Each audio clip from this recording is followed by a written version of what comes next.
नमस्कार मंडळी, स्वाद आपल्या घरचा या रेसिपी चॅनलवर तुम्हा सर्वांचे अगदी मनापासून खूप खूप स्वागत आहे. आज आपण शेवग्याच्या शेंगांची भाजी तयार करणार आहोत. नेहमीचं एकसारखं तेच ते वाटण करण्यापेक्षा आज थोड्या वेगळ्या पद्धतीनं आपण वाटण तयार करणार आहोत.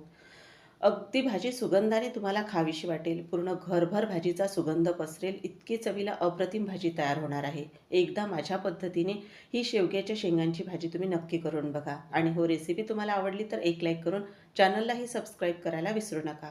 चला मग रेसिपीला सुरुवात करूया. इथे मी शेवग्याच्या शेंगा घेतलेल्या आहेत. बाजारातून विकत आणत असतानाच बघा त्या शेंगा अशा तोडून आणलेल्या आहेत. तर आता ह्या शेंगा आपल्याला छोट्या छोट्या अशा कट करून घ्यायच्या आहेत. फार जास्त लांब किंवा मोठ्या आकारामध्येही आपल्याला ह्या कट करायच्या नाही. आणि बघा, याचा जो असा शिरीचा भाग असतो कडक, तो आपल्याला काढून टाकायचा आहे. फार जास्तही काढायचा नाही, अगदी सहज जितका निघेल तितकाच आपल्याला काढायचा आहे. तर आता बघा, परत एकदा दाखवलेलं आहे तुम्हाला. फार जास्त मोठ्या जरड अशा शेंगासुद्धा घ्यायच्या नाहीत. छान गुळचट असा शेवग्याच्या शेंगा केव्हाही भाजीसाठी वापरायच्या. तर बघा, अगदीच चाकूने सहज याच्या शिरा ह्या निघाल्या जातात. पण आपण जास्त याच्या शिरा ज्या आहेत त्या काढणार नाही आहोत. कारण मग शेंगा जर जास्त शिजल्या तर बऱ्याचदा त्यांचा गाळ होतो.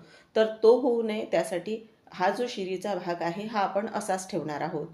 बघा, इथे सर्व शेंगा आहेत, मी त्या तयार करून घेतलेल्या आहेत. तर आता आपण ह्या थोडा वेळ बाजूला ठेवणार आहोत आणि वाटणाचं जे साहित्य आहे ते साहित्य भाजणार आहोत आधी. इथे आपण एक मध्यम आकाराचा कांदा घेतलेला आहे, त्याला आपल्याला उभे लांब असे काप देऊन घ्यायचे आहेत. तसंच एक मध्यम आकाराचा टोमॅटो घेतलेला आहे, त्यालासुद्धा आपल्याला काप देऊन घ्यायचे आहेत. आणि आता आपल्याला हे टोमॅटो आणि कांदा तसंच इथे सुकं खोबरं जे आपण घेतलेलं आहे ते सुद्धा आपल्याला भाजायचं आहे. तर इथे आपण एक जाळी घेतलेली आहे आणि त्यावर आपल्याला हे भाजून घ्यायचे आहेत. तर जोवर आपले हे टोमॅटो कांदा भाजणं होतं तोपर्यंत आपण शेंगा इकडे उकडायला घालणार आहोत.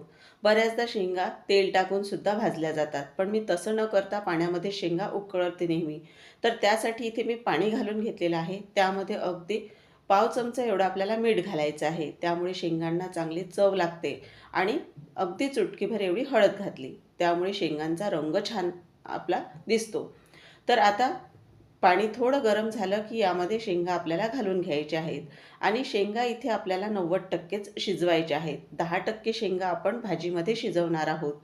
असं केल्यामुळे शेंगांमध्ये आतमध्ये नुसतंच पाणी राहत नाही, त्यामध्ये आत छान भाजीचा जो मसाला आहे तो भरला जातो आणि चवही छान लागते.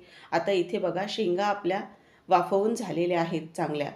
तर त्या आता इथे आपण काढून घेणार आहोत. फार जास्त इथे परत मी सांगेन, जास्त शेंगांचा गाळ करायचा नाही, कारण हे आपल्याला भाजीमध्ये सुद्धा शिजवायच्या आहेत. तर बघा, हळदीमुळे किती छान याला रंग आलेला आहे. आता हे पाणी तुम्ही भाजीसाठीही वापरू शकता किंवा मग दुसरं पाणीही वापरलं तरीही चालेल.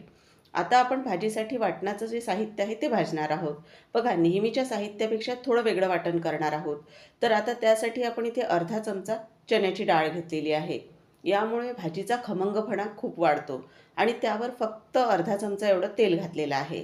आता ही जी आपण चणा डाळ घेतलेली आहे ही छान लालसर रंगावर आपल्याला भाजायची आहे. आणि इथे बघा, तेल टाकल्यामुळे डाळ लगेचच भाजल्या जाते. आणि आता डाळ हलकासा तिचा रंग बदलला की आपण घालणार आहोत यामध्ये अगदी अर्धा चमचा एवढे तांदूळ. तर ही जी आपण पद्धत वापरत आहोत तर ही ग्रामीण भागात आजही या पद्धतीने भाजी तयार केली जाते. तर याला कणी हा शब्द वापरला जातो की भाजीसाठी कणी वापरणे.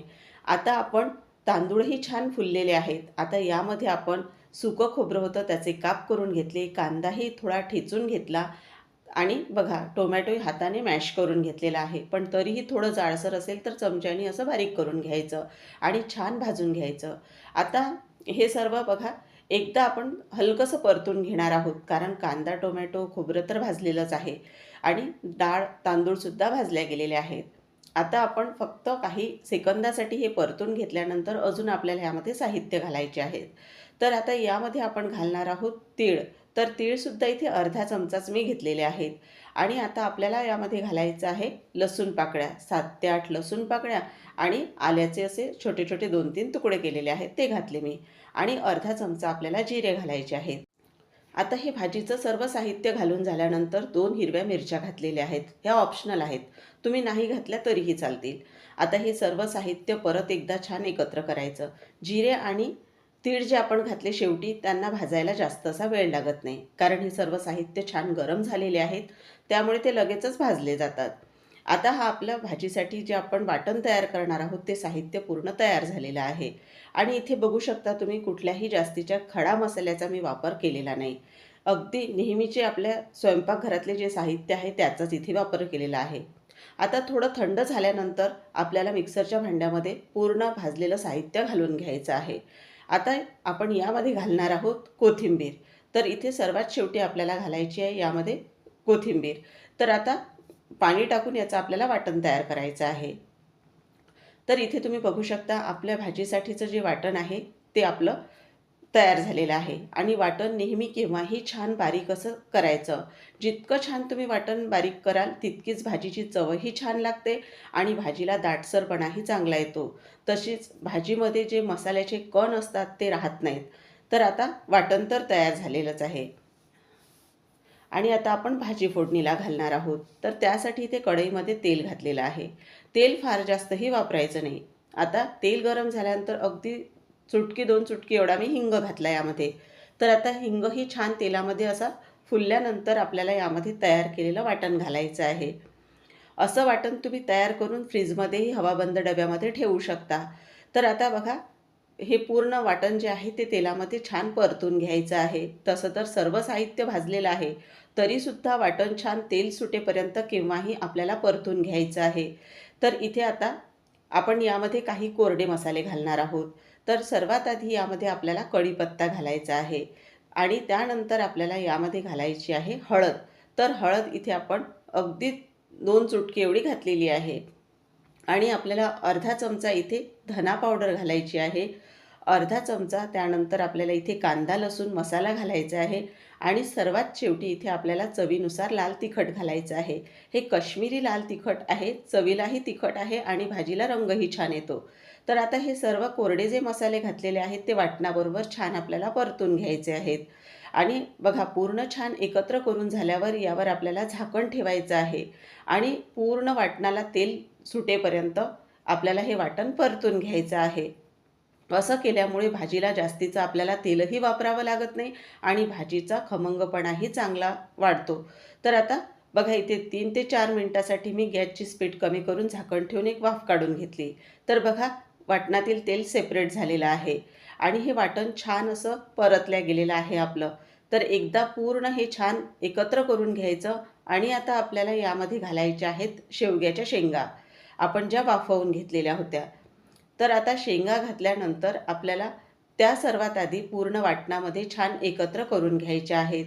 म्हणजे मसाल्यातील जे काही तेल असेल किंवा सर्व आपण जे काही यामध्ये साहित्य वापरलेलं आहे त्याचा पूर्ण फ्लेवर शेंगांमध्ये उतरतो आणि अजिबातही आपण शेंगा ज्या वाफवलेल्या आहेत त्यामध्ये पाणी राहत नाही. तर आता हे शेंगा पूर्ण मसाल्यामध्ये आपण एकत्र करून घेतलेल्या आहेत. आता आपल्याला यामध्ये घालायचं आहे चवीनुसार मीठ. तर आता मीठही घालून झालेलं आहे आणि आता आपल्याला यामध्ये घालायचं आहे गरम पाणी. तर बाजूच्या गॅसवरच मी पाणी गरम होण्यासाठी ठेवलेलं होतं.